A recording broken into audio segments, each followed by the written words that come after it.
Hi friends, मैं हूं अनुराग और स्वागत है आप सभी का अपने फ्री यूट्यूब चैनल योद्धा क्लासेस में।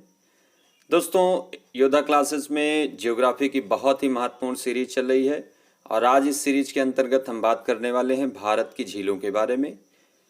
भारत में उपस्थित झीलों के संबंधित सभी तथ्यों के बारे में हम बात करेंगे।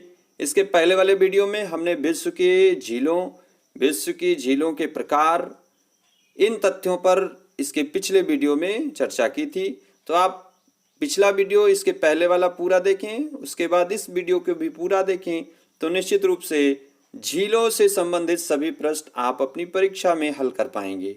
आइए एक बार पुनः झीलों को देखते हैं कि इनको कैसे परिभाषित किया जा सकता है। झील धरातल पर स्थिर जल के अस्थायी स्रोत हैं जो चारों ओर से स्थल से घिरे होते हैं। झील क्या होते हैं? धरातल पर स्थिर जल के अस्थायी स्रोत जो चारों ओर स्थल से घिरे होते हैं। ठीक है ना? तो झीलें बनती हैं, विकसित होती हैं और धीरे धीरे तलछट से बनकर दलदल भी बन जाती हैं। अब झीलें जो है तालाब के स्वरूप में छोटी भी हो सकती हैं, तो दूसरी तरफ अगर विश्व में बात करें तो कैस्पियन सागर जैसी बहुत ही विशाल झीलें, सुपीरियर झील जैसी बहुत ही विशाल झीलें भी पाई जाती हैं। झीलों का जो विस्तार होता है वो मुख्यतः पर्वतीय क्षेत्रों में या तटीय क्षेत्रों में होता है। मैदानी क्षेत्रों में झीलों की संख्या जो है बहुत कम होती है। कुछ और महत्वपूर्ण तथ्यों के बारे में अगर हम देखना चाहें तो जैसा कि अभी मैंने बताया कि झील जल का वह स्थिर भाग है जो चारों ओर स्थल खंडों से घिरा रहता है। ठीक है ना? तो ऐसे एक और महत्वपूर्ण विशेषता, ज्यादातर झीलें खारी होती हैं। हालांकि ऐसा नहीं है कि सभी झीलें खारी होती हैं, लेकिन ज्यादातर झीलें खारी होती हैं। क्यों? क्योंकि इनका जल स्थिर होता है। अब झील शब्द का प्रयोग समुद्र तटीय जलराशियों के लिए किया जाता है।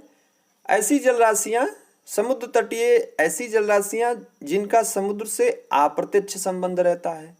अच्छा, ठीक है। अब एक और महत्वपूर्ण बात है, जो झीलों में पाया जाने वाला जल है वो मुख्यतः वर्षा से, हिम के पिघलने से अथवा झरनों या नदियों से प्राप्त होता है। तो ये झीलों के बारे में कुछ और महत्वपूर्ण तथ्य है। हालांकि इसके बारे में विस्तृत अध्ययन इसके पिछले वीडियो में हम सभी कर चुके हैं। आइए वर्गीकरण को भी एक बार पुनः सरसरी निगाह से देख लेते हैं।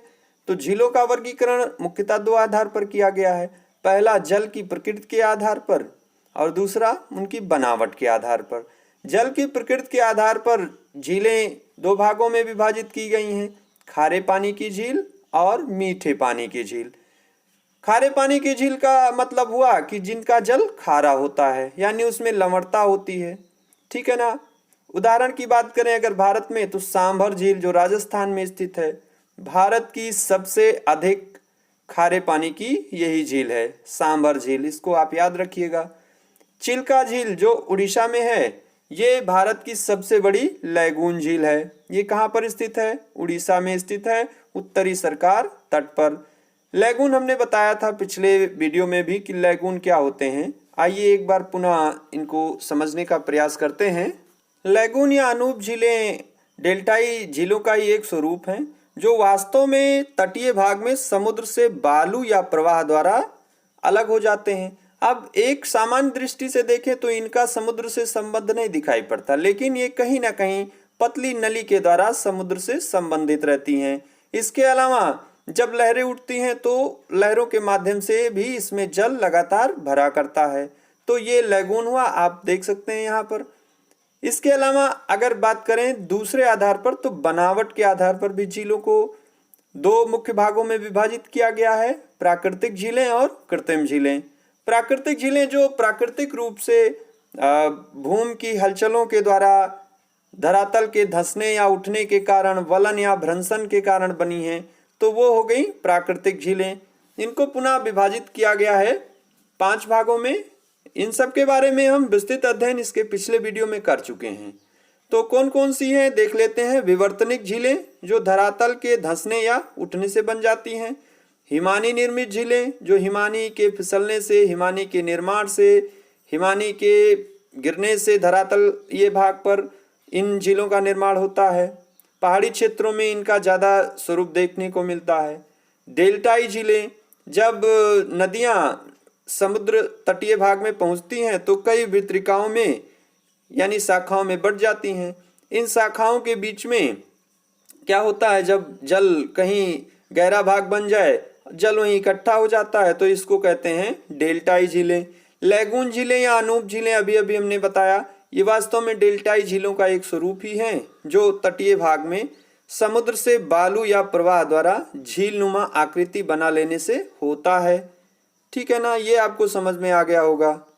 लैगून झीलों के उदाहरण की बात करें तो अभी हमने बताया कि चिल्का झील, इसके अलावा आपकी पुलिकट झील, बेम्बानद झील, अष्टमुडी झील।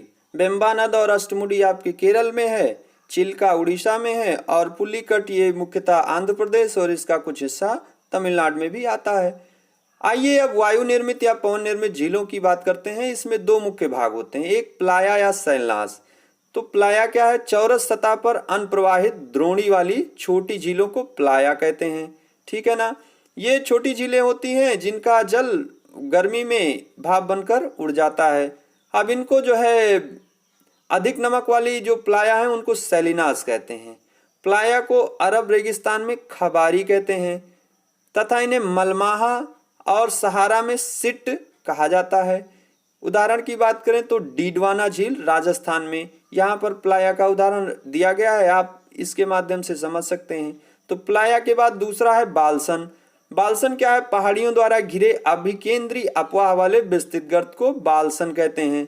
जो अपनी सांभर झील है, सबसे खारी झील भारत की राजस्थान में, वो बालसन का उदाहरण है। ठीक है ना, वास्तव में होता क्या है, बालसन कैसे बनता है, जो पहाड़ियां हैं अगर कहीं विस्तृत हैं गोलाकार या इस तरह से, तो बालू के ढेर पवन द्वारा जाके वहीं पर इकट्ठे हो जाते हैं और जब उनमें वर्षा का जल भर जाता है या बाहर से किसी स्रोत से जल उनको प्राप्त हो जाए तो ये झीलें बनती हैं, बालसन झीलें।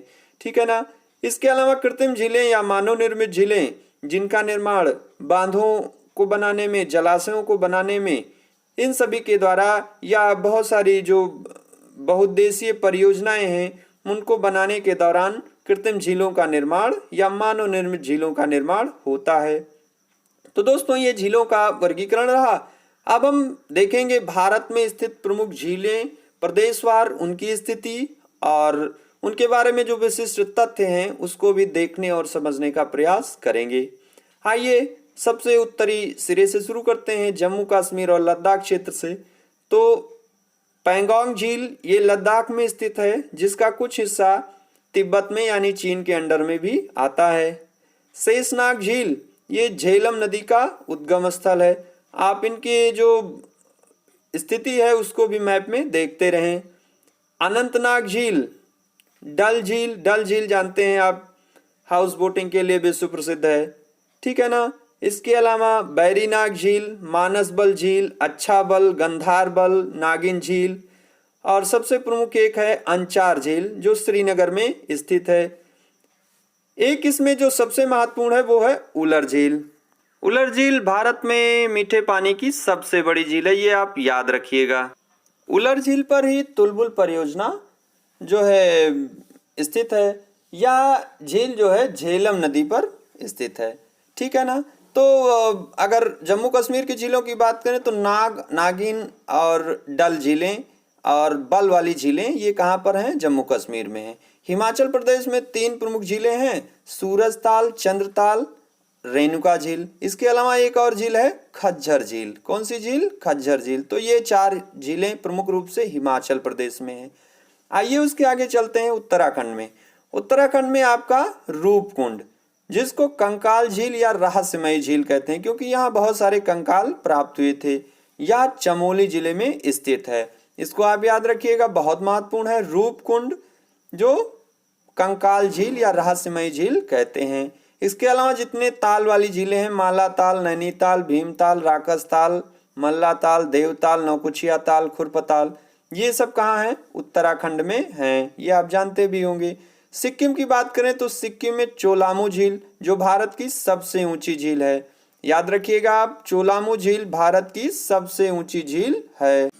तीस्ता नदी का उद्गम स्थल भी यही है। इसके अलावा जो है सोंगमो झील और गुरु डोंगमर झील ये भी सिक्किम में स्थित हैं। मणिपुर में उसके आगे चलते हैं तो मणिपुर में लोकटक झील, जिसे मणिपुर की जीवन रेखा कहा जाता है, ये अपने आप में बहुत ही खास है क्योंकि इसी पर दुनिया का एकमात्र तैरता नेशनल पार्क कैबुल लांगजाओ स्थित है, जो संगाई हिरन के लिए वहां पर संरक्षित किया गया है। ये बहुत महत्वपूर्ण है, आप इसको याद रखिएगा। लोकटक झील मणिपुर में है।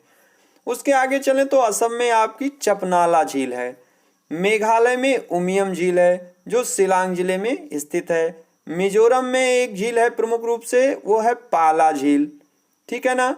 अब इसके आगे हम चलेंगे तो उड़ीसा में मुख्य रूप से अभी मैंने बताया चिल्का झील भारत की सबसे बड़ी लैगून झील या अनूप झील है, या सबसे बड़ी खारी झील भी है। भारत की सबसे बड़ी खारी झील है। सबसे अधिक खारी झील कौन सी है? सांभर है, लेकिन सबसे बड़ी खारी झील कौन सी है? वो चिल्का है। इसको आप ध्यान रखिएगा, परीक्षाओं में ऐसे ही कंफ्यूज कर देता है कई बार। ठीक है ना। आंध्र प्रदेश में आपका कोलेरू झील जो गोदावरी नदी के डेल्टा क्षेत्र में स्थित है। हुसैन सागर झील, अब हुसैन सागर वास्तव में अब तेलंगाना में हैदराबाद के पास स्थित है। यह हैदराबाद और सिकंदराबाद नगरों को जोड़ता है। तो ये आप याद रखिएगा कि हुसैन सागर झील अब तेलंगाना में स्थित है। तमिलनाडु में बात करें तो अभी मैंने बताया था पुलिकट झील, हालांकि इसका अधिकतर हिस्सा आंध्र प्रदेश में, लगभग 80% हिस्सा आंध्र प्रदेश में आता है। ठीक है ना। और यहीं पर जो है बंगियम नहर इसी के जो है उत्तरी पश्चिमी सिरे में उपस्थित है। तमिलनाडु में बात करें तो हमने आपको बताया कि पुलिकट झील, इसके अलावा वीरानम झील और स्टैनले जलाशय भी वहाँ एक प्रमुख झील है। केरल में 3 प्रमुख झीलें हैं और बहुत महत्वपूर्ण है परीक्षा की दृष्टि से, वेम्बानाड झील, अष्टमुडी झील और पेरियार झील। वेम्बानाड झील भारत की सबसे लंबी झील है। इस पर ओणम के दौरान नौकायान प्रतियोगिता होती है। इसी पर वेलिंगटन द्वीप भी स्थित है। और कुछ बातें हैं, देखते हैं। वेलिंगटन द्वीप पर ही भारत का सबसे छोटा राष्ट्रीय राजमार्ग NH47A, जिसे अब NH 966B भी कहा जाता है, ये स्थित है। ये आप याद रखिएगा, भारत का सबसे छोटा NH यानी राष्ट्रीय राजमार्ग वेम्बानाड झील पर स्थित है। अष्टमुडी झील, इसके अलावा एक प्रमुख झील है, एक और झील है पेरियार झील। पेरियार नदी से इसका स्रोत, इसको जल प्राप्त होता है और यह वैगई नदी को जल देती है। ठीक है, यह कृत्रिम झील है। आगे चलते हैं तो महाराष्ट्र में लोनार झील। लोनार झील क्या है? ये बुलढाना जिले में स्थित क्रेटर झील है। इसके बारे में भी हमने आपको बताया था कि क्रेटर झील क्या होती है। ज्वालामुखी का मुख जब विस्तृत हो जाता है, उसमें वर्षा का जल भर जाने से जिन झीलों का निर्माण होता है उन्हें क्रेटर झील कहते हैं। इसके अलावा पोवई झील और सलीम अली सरोवर झील, ये आपके महाराष्ट्र में है। गुजरात में आपके नल सरोवर, नारायण सरोवर और उकाई झील। उकाई झील जो है ताप्ती नदी पर स्थित उकाई परियोजना अंतर्गत आती है। कर्नाटक में आपका बेलांदूर झील, पंपा सरोवर झील जो हम्पी में है। मध्य प्रदेश में आपका भोज झील और तवाबोहर झील, गांधी सागर झील और मेहद झील। मेहद झील जो विंध्याचल पर्वत में माही नदी का उद्गम स्थल भी है, ये आप याद रखिएगा। माही नदी का उद्गम स्थल मेहद झील है जो विंध्याचल पर्वत में स्थित है। तो आप मैप में भी इनकी स्थिति लगातार देखते रहें। ठीक है ना। आगे इसके चलेंगे, दूसरे प्रदेशों में देखेंगे कि कौन कौन सी झीलें हैं।